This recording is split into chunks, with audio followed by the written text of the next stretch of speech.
Okay. Um, Good evening, everybody. It's been a long night already. Wow. All right. So let's look at 5:12. Actually, I think we did 5:12 2 weeks ago, but I found myself like covering the last verse from the previous class as the first verse from the next class, and that's fine. It's a good segue. Okay, so just this is the second iteration of the Ten Commandments, right? I mean, the first was the actual theophany at Mount Sinai. Theophany is a fancy word for the divine appearance. Here, Moses is recounting everything that happened. So he's saying that we got to Mount Sinai and blah, blah, blah, blah, blah, and God spoke, and he spoke these words, and this is what he said. So 5:12, Shamor et Yom HaShabbat l'kodsho ka'asher tzivcha Adonai Elohecha. Keep or observe or guard, that word Shamor, Yom, the Sabbath day, to sanctify it as the Lord your God commanded you. Okay. So the first thing that I want to note is, we have like a colloquial, what is a colloquial term for somebody who's like fully observant? From. Yeah, that's Yiddish, but I'm Yiddishized Hebrew. I mean, from is absolutely correct. It's not what I was getting at. Shomer Shabbat. Right, Shomer Shabbat or Shomer Shabbos. Right, it comes from this verse, right? Shamor et Yom HaShabbat, right? Yeah. Right, Shamor et Yom HaShabbat. Now, what's the problem? All right, the problem is that in Exodus 20, it doesn't say Shamor et Yom HaShabbat l'kadsho. It says Zachor et Yom HaShabbat l'kodsho. Okay. I almost said okay. Zachor et Yom HaShabbat l'kodsho. Remember the Sabbath day to keep it holy. Now, why is that a problem? Why is that a problem? Well, one is in the present and the other is in the future, and the other one is in the past, remember. Well, all right, but it's not like remember something that happened long ago. No, but we continue. Right? It's active remembering, Yeah. but I'm not even talking conceptually. I'm talking linguistically. Okay. Yeah, Sue. Well, I mean, it's two different words. It's asking you to do, it's not consistent. Like the two versions have two different words describing what you should do. Right, exactly, right? If it's not only, okay, so we could spend, and believe me, I could spend the next hour, 2 hours, week, month dealing with what is philosophically the difference between observe and remember, but that's not even the problem here, okay? I mean, and the reason that you're not seeing the problem is because you're not fundamentalists, right?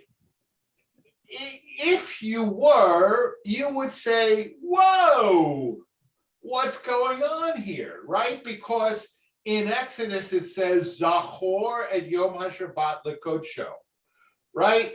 And here, Moses is reminding everybody what God said.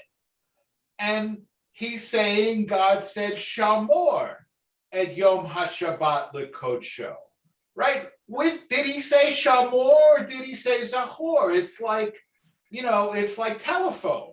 Right? It's like the game of telephone we all played when we were kids, right?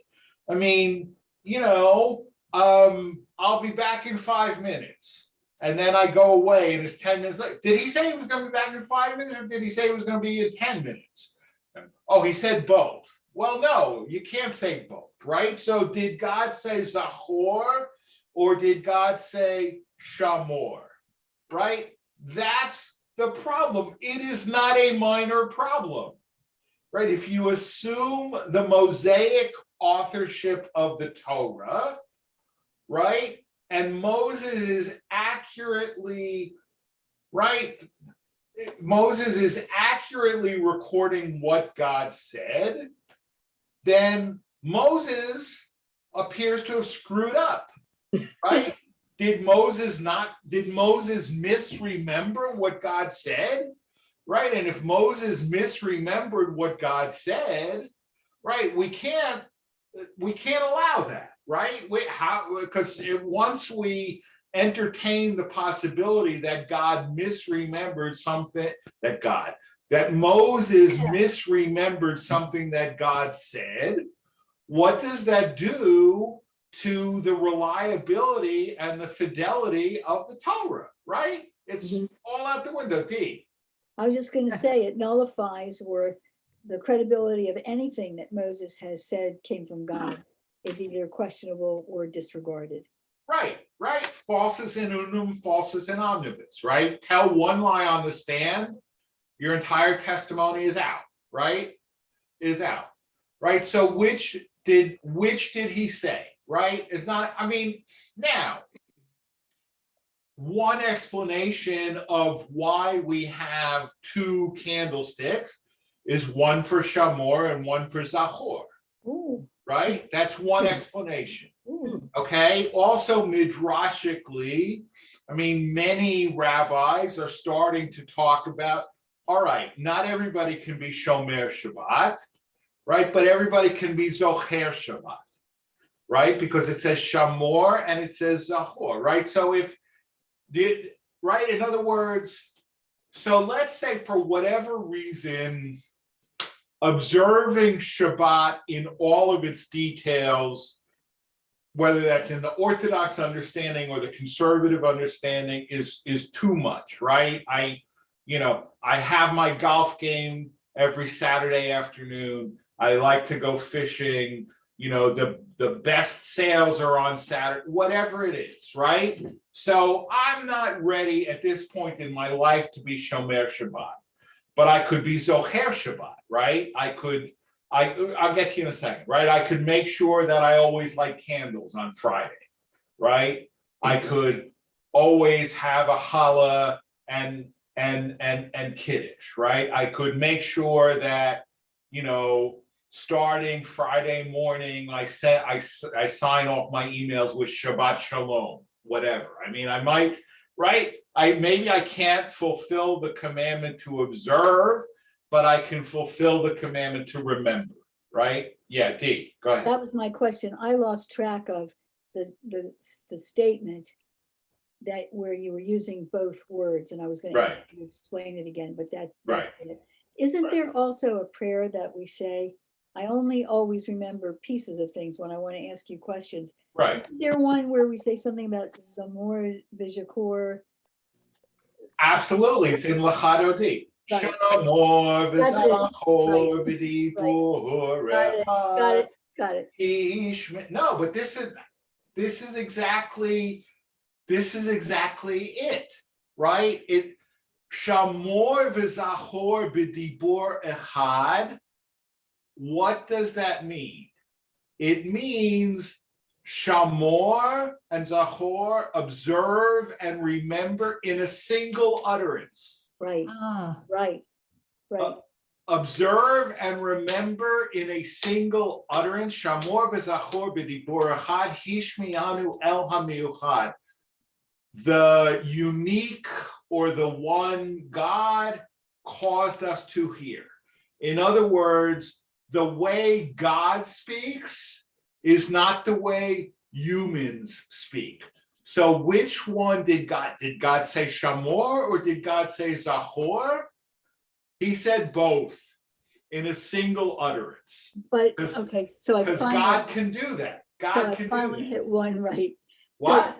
I said I finally hit one connection. Absolutely, hit it out of the park. The other question or paradox or whatever can you say it is possible to remember, not to observe?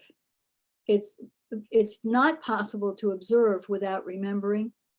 It's not possible to observe without remembering unless you're in a coma, Okay, I suppose. Although you still, even if you were in a coma, you wouldn't do any forbidden actions on Shabbat. you but always do this to me. Okay, Right? No, because but right, I mean, if, right, if I'm gonna observe Shabbat, I have to know it's Shabbat. right. Right? Now, how do I know it's Shabbat? I have to remember. It's easier now, right? With apps and so on and so forth. I mean, it's like, believe me, prior to apps, right? Because right? I mean, I don't enforce it, but if you say, why is the rabbi the one who always says the blessing for the Omer at Minyan?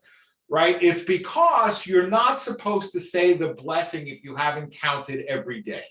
Right. And I don't want to embarrass somebody else by saying, if you're leading minyan and you didn't count, don't say the blessing. Or, well, let me finish. Or God forbid, say, I know you missed a day, don't say the blessing. Right?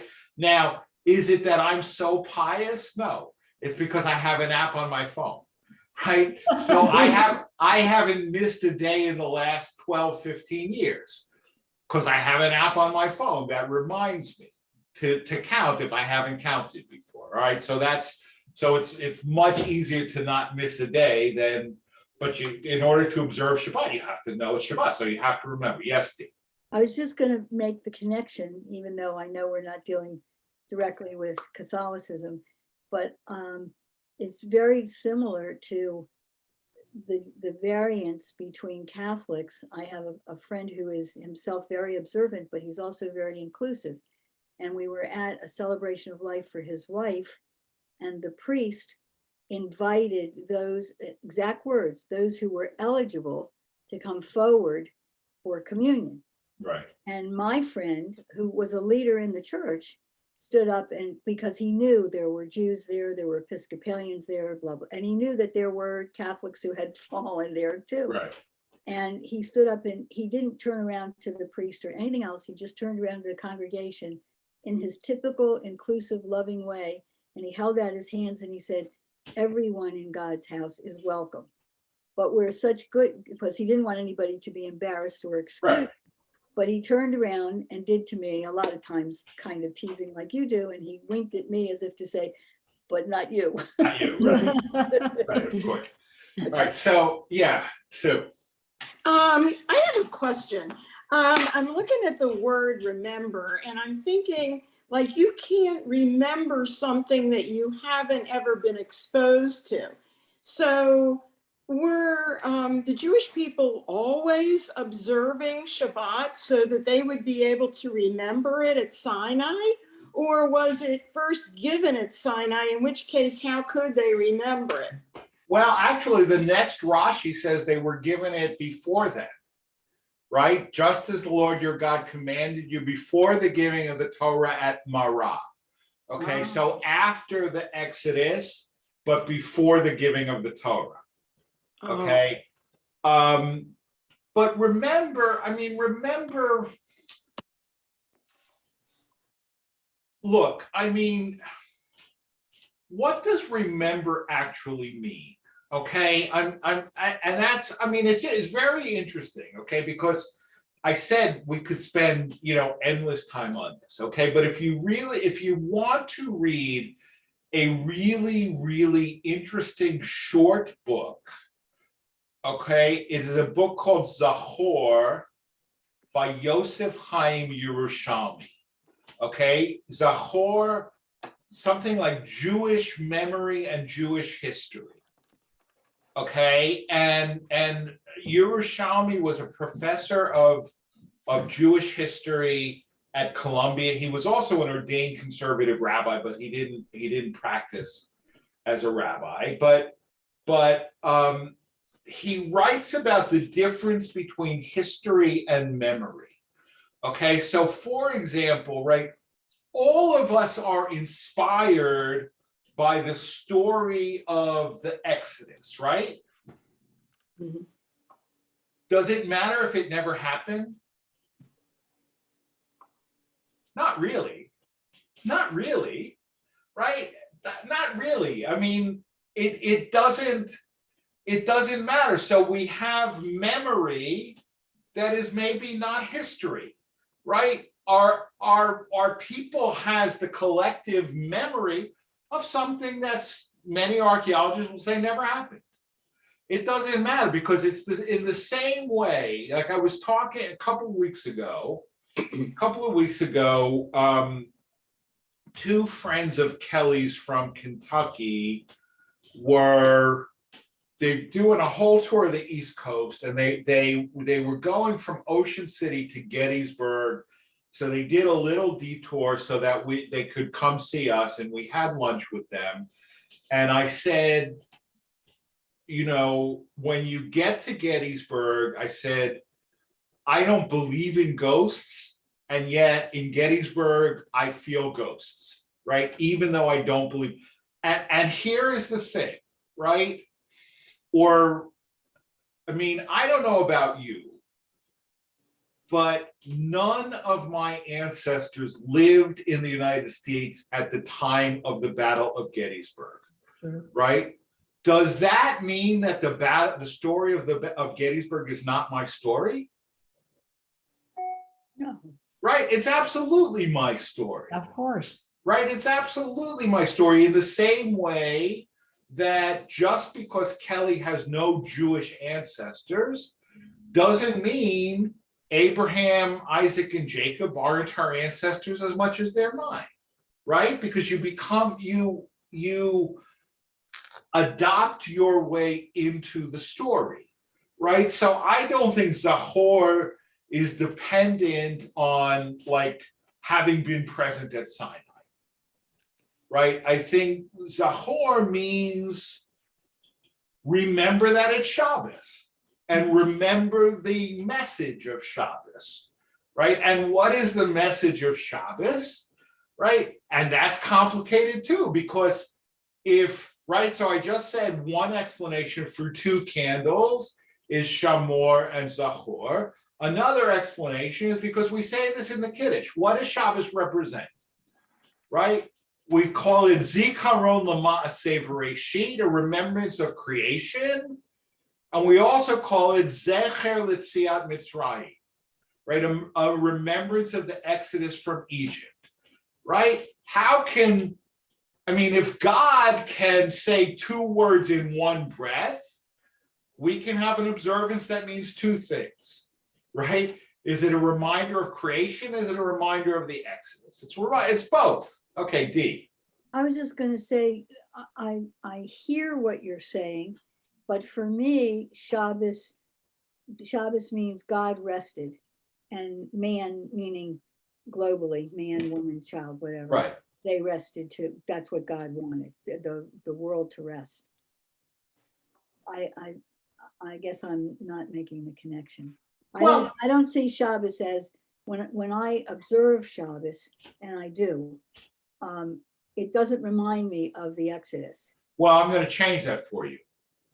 I'm going to change that for you right now, okay? Because one of the reasons that the Torah gives for Shabbos is L'man yanuach avdecha kamocha ki hotziacha Adonai me'eretz Mitzrayim, so that your servant may rest like you do because God brought you out of Egypt.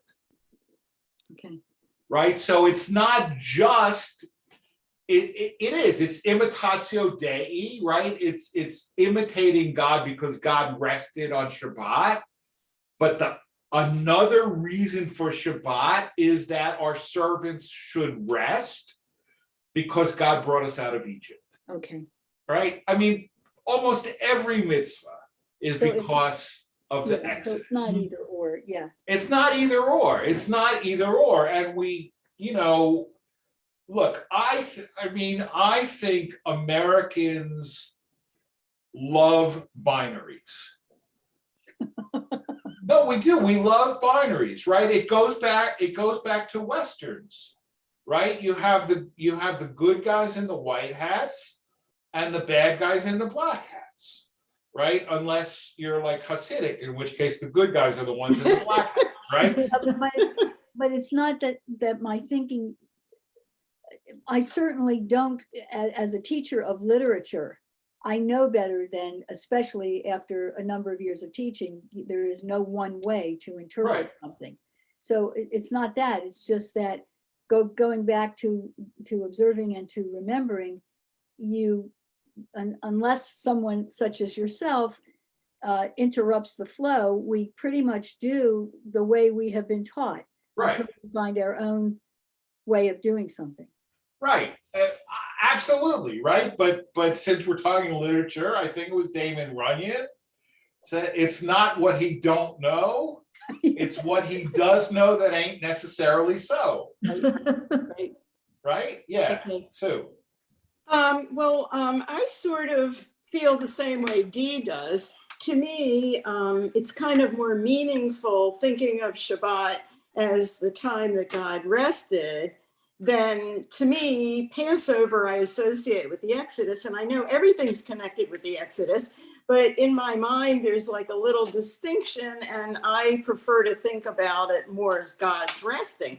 But I had read someplace something interesting that somebody had asked a Muslim person why they didn't observe a day as a rest day for that. Right. And they said because, and I thought, well, gee, we kind of look at this the same way, that God is not a human and doesn't need to rest. And so why would they observe a holiday? In fact, in honoring a rest that an all-powerful, all-wise, spirit doesn't need to rest. Right. But you're saying that even if you didn't accept that, there'd be another reason for it. Right. I mean, but I would also say, look, I mean, you didn't necessarily need to eat your vegetables, right? But you did because that's right, because that's the way we parent not only by words, but we parent by example, right? So yes, look, obviously, right, if God gets tired, then we're all upsurus, right? Absolutely. But maybe God did it precisely so that we would have to show us the way, right? Not that God needed it, right? I mean, Same thing when you say God doesn't need a temple. Right. God doesn't need a sanctuary. Right. It's for us. It's for us. Right. All right. So enough. Okay. All You'll right. be sorry. It's the next verse. Okay. when you said, oh no, I never think of it as the Exodus. I think of it as God rest. God resting, right? So here's 5:15, right? V'zacharta ki eved hayita be'eretz Mitzrayim. You shall remember that you were a slave in the land of Egypt. V'yotziacha Adonai Elohecha misham, and God brought you out from there. B'yad chazakah, with a strong hand. Uvizroa netuyah, an outstretched arm. Al ken sivcha Adonai Elohecha. Therefore, the Lord your God commanded you la'asot, to literally to do, the Sabbath day, to observe the Sabbath day. Okay, so right, it's right here in at least this version of the Ten Commandments, right? And so then Rashi says, right, what does this have to do with the price of tea in China? Right? V'zacharta ki eved hayita, you shall remember that you were a slave. Almanat ken pada'acha shetihiyeh lo eved v'tishmor mitzvotav. Right? God redeemed you on the condition that you will be his slave and keep his commandments. Right? So now, personally, I don't like this. I mean, I prefer l'man yanuach avdecha kamocha. That, so that your servant or your slave shall rest like you do, right? But the point is that this version of the Ten Commandments most definitely connects Shabbat with the Exodus. Kabed et avicha ve'et imecha kasher tzivcha Adonai Elohecha. Honor your father and your mother as Adonai your God has commanded you. Laman yarichun yamecha, that your days may be long. Ulaman itavlach, and that things may go well for you. Al ha'adama asher Adonai Elohecha noten lach, on the land that the Lord your God is giving you. Okay, as the Lord your God commanded you, right? And so then you say, when, right? Because this is a right. This shouldn't be in the Ten Commandments, right? As God has commanded you shouldn't be in the Ten Commandments unless God had already commanded it before the Ten Commandments, right? And Rashi says he did. Also, regarding the honoring of father and mother, they were commanded at Marah, as it is said. There he gave them a statute and an ordinance. Sham sam lo hok umishpat. This is where they came to Marah. The word Marah or Mar means bitter, right? There was, right? I mean, for 40 years, we're always fetching about water. Right, not that water is not something like worth fetching about, right? But it wasn't that but the water was bitter, right? So God threw a stick, right? God showed Moses a stick, and Moses threw it in the water and it became sweet. And then it says, Sham sam lo hoku mishpat v'sham nisahu. There he gave him a law and a statute, and there he tried him. Okay, so this is before Sinai. What was the laws that he gave him? Shabbat and honoring your parents. I mean, I don't know. I didn't look at the Talmudic references. So I don't know if there's, if this is simply asserted or like there's actually a basis for it. Okay. So now, a little bit more into the Ten Commandments. You shall not murder, you shall not commit adultery, you shall not steal, and you shall not bear false witness against your neighbor. You shall not commit adultery. Adultery applies only to relations with a married woman. Okay, now again, I don't, hopefully this is not like of relevance to anybody in their day-to-day life. But right, I mean, the English colloquial use of adultery is very different than the halachic technical definition of adultery, right? If I am married, right, and I have relations with a single woman, I have not committed adultery. Oh, Right? I mean, not saying it's fine and dandy, right? But I have, and certainly Kelly, if I said, well, technically, it's not really adultery because she was single or whatever, that.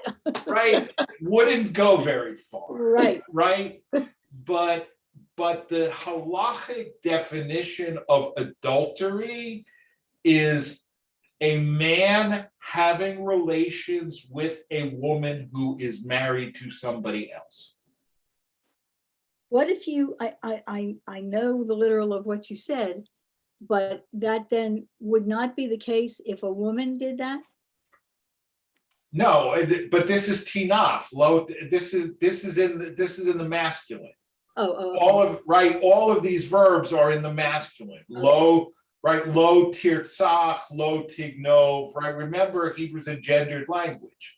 Right. If it's not, it's in the masculine singular. Okay. Right? No, a woman A married woman cannot have relations with another man, right? Period. Whether that other man is single or married, Right, right? So I got it. it's unequal. It's unequal. I don't make the rules. But it's unequal, right? It's unequal. Yes, Sue. Question, is this the same understanding in biblical days or just, in the days of maybe Rashi?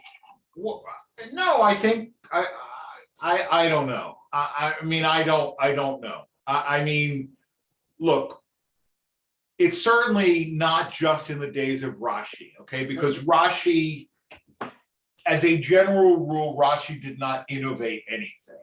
Rashi digests the consensus of the sages, right? So I don't know. What did it mean in biblical times? I don't know. What did it mean in Mishnaic times? This.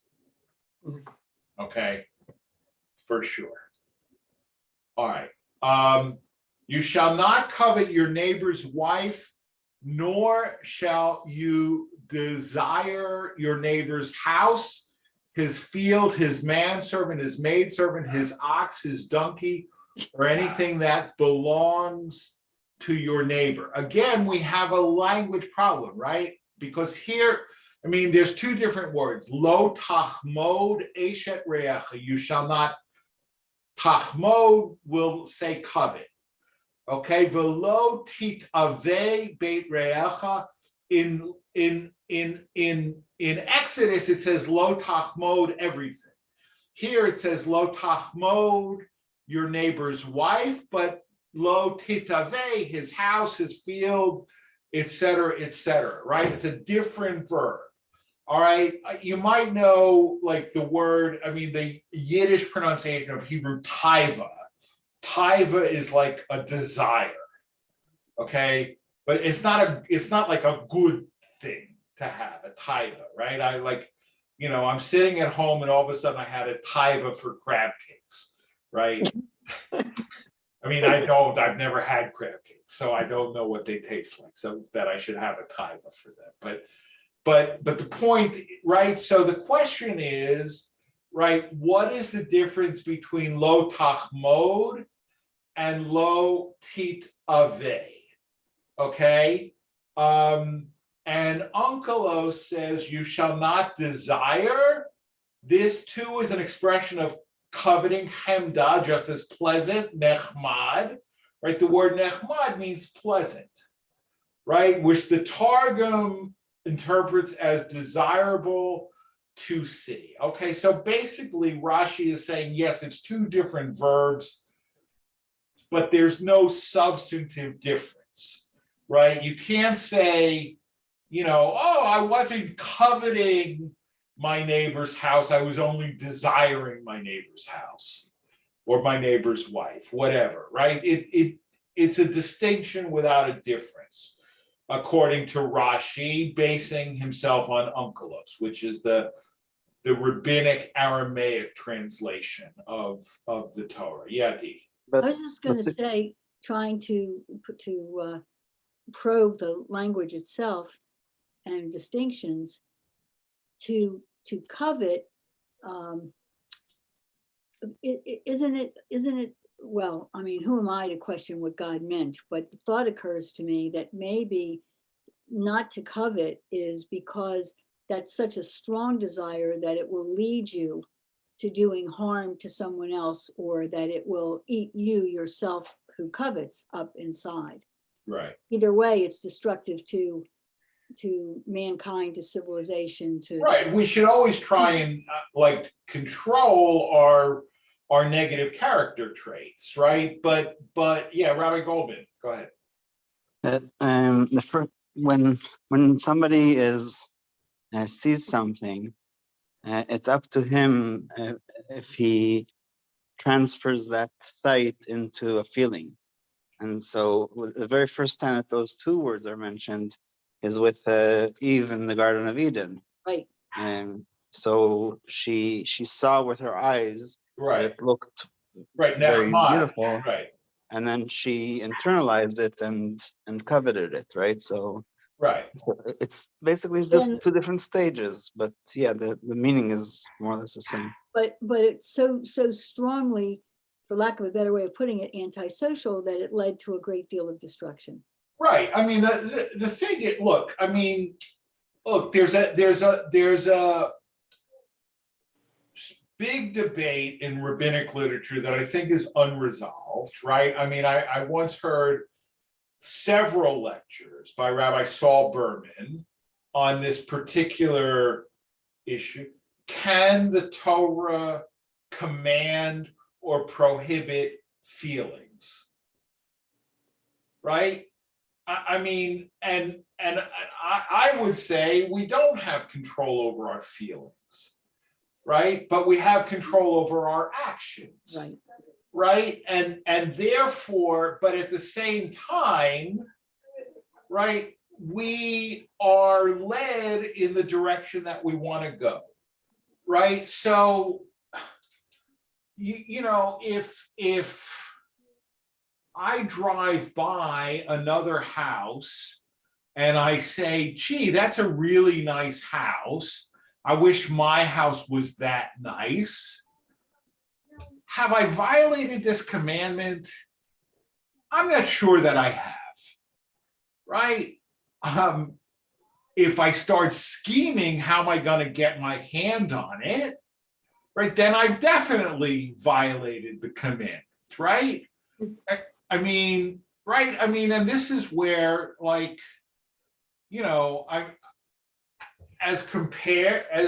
you know, where some of the things that are attributed to Jesus are un-Torahitic, right? I mean, if he says, if you look at another woman with desire, right, you've committed adultery with her in your heart, right? Well, first of all, I mean, you maybe, you know, haven't made your wife very happy, and you probably don't want to discuss it with her, right? But I'm not sure that I'm not sure you've committed a sin, and B, for sure you haven't committed adultery, right? I mean, you know, in this sense, I mean, you know, Jesus went way beyond in a way that I think is actually like contrary to Jewish norms.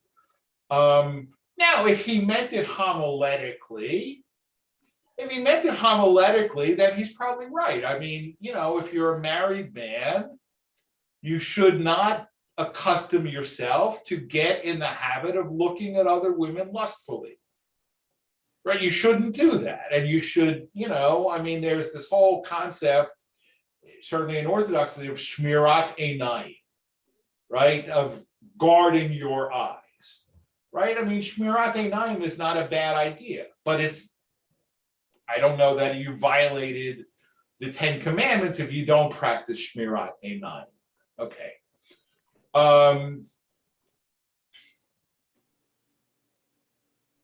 We'll do one more. All right. Et dvarim ha'ele diber Adonai el kol kahalchem bahar mitoch ha'esh. The Lord spoke all these words to all your kahal, all your assembly, in the mountain mitoch ha'esh, from the midst of the fire, ha'anan v'ha'arafel, the cloud and the fog, call gadol, a great voice, v'lo yasaf. And I'm not going to translate yasaf because that's what the whole Rashi is going to be. V'lo yasaf, okay, it did not yasaf. V'yichtavim al shnei luchot avanim, and he wrote them on 2 tablets of stone, v'yitnem alive, and he gave them to me. Okay, and what does this word lo yasaf, all right, which did not cease, interpreted by the Targum, Uncle lo pasach, it did not cease, right? Because he says this is an explanation, human nature that one is unable to utter all his words in one breath, but he must pause, whereas the characteristic of the Holy One, blessed is he, is not so. God did not pause, And since he did not pause, he did not have to resume, right? Because the way God speaks is not the way we speak. For his voice is strong and exists continually. Another explanation of Velo Yasaf, he never again revealed himself so publicly, right? So Yasaf can mean he did not cease, or it could mean the opposite. He did not do it again. Right now, you say, how can one word mean two opposite things, right? And here we're going to have a little like grammar lesson, right? Look at that word yasaf, right? Here is the problem, right? What is the shoresh? What is the root of that word? And what does it mean, right? And here, it could legitimately mean either one, because sof means what? It means end, right? Sof ma'aseh b'machshavat chila, right? Sof ma'araf, sof pasuk, so right? Sof pasuk, right? Sof means the end. So if this word yasaf comes from the word sof, which means end, he didn't end, right? But how do you say to add, right? It's lahosif, right? Yosef, right? Yosef, he added, right? So this word could mean either one. He spoke and he did not end, or he spoke and he did not do it again. He spoke and he did not add, right? And both of them make sense. Right? Both of them make sense. One is like describing more like the manner of how God spoke or didn't speak, right? And one of them is more like what I would say, like philosophical or theological, right? Because I mean, you've heard me say this before, right? I mean, we had, I think it's 5 examples in the Torah, one of which was last week in the Parsha, where a case is brought to Moshe, and Moshe doesn't know what to do, so he says, wait here, let me go talk to God and I'll bring back the answer, right? And that was great, but that's not the way we do things anymore, right? It's not the way. It is the way the Mormons do it, right? The Mormons, like the president of the Mormon church is an apostle. And like, for example, I remember in like the late 70s, I think it was, up until the late 70s, all male Mormons are priests, right? I mean, I don't know if you know this, but all adult male Mormons are priests. But until the late 70s, Black men could not be ordained as priests, right? And the Mormon church came under a lot of societal criticism. And miraculously, the prophet got a revelation from God. Black men can now be ordained as priests. Great.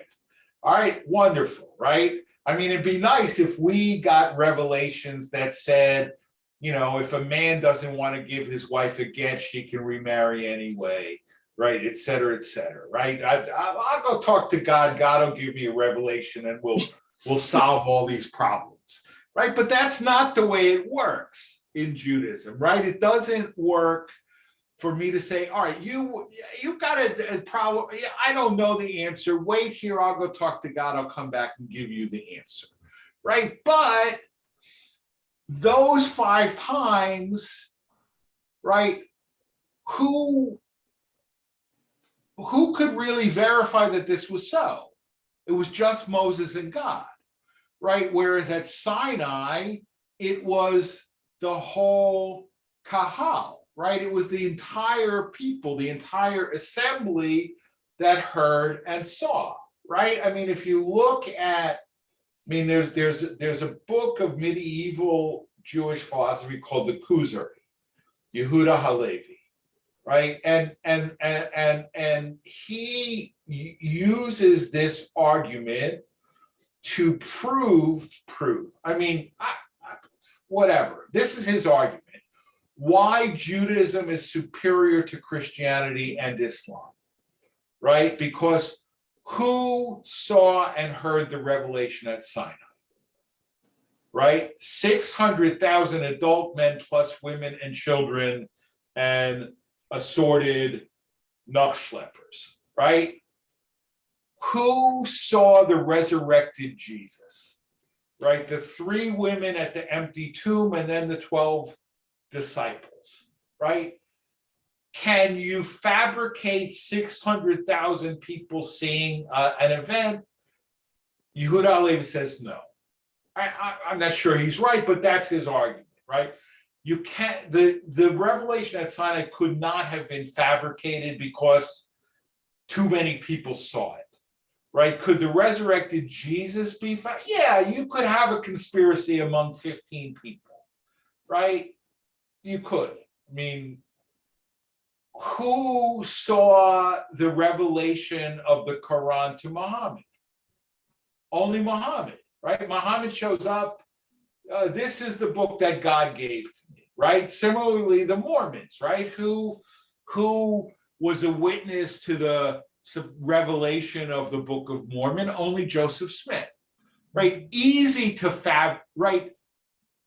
Not impossible to fabricate a revelation to 15 people, easy to fabricate a revelation to one person. Impossible to fabricate a revelation to 600,000, right? At least this is the argument of the Kuzari. All right, so but the point is that was a one-time deal, right? After that, right, so there was this public revelation at Sinai to the entire nation. After that, it was only to Moses, right? And there were other prophets after Moses who had revelation vouchsafed to them. I love that word, right? But since the destruction of the temple, right, anybody who says God spoke to me, right, is either a liar or a meshugah. We don't have that anymore. All right. All right, any last questions, comments? If not, thank you and Shabbat Shalom. Yasher Koach, Shabbat Shalom. Yeah, Shabbat Thank you. shalom. thanks, Shabbat shalom. thanks, Thank you, Rabbi. thank you.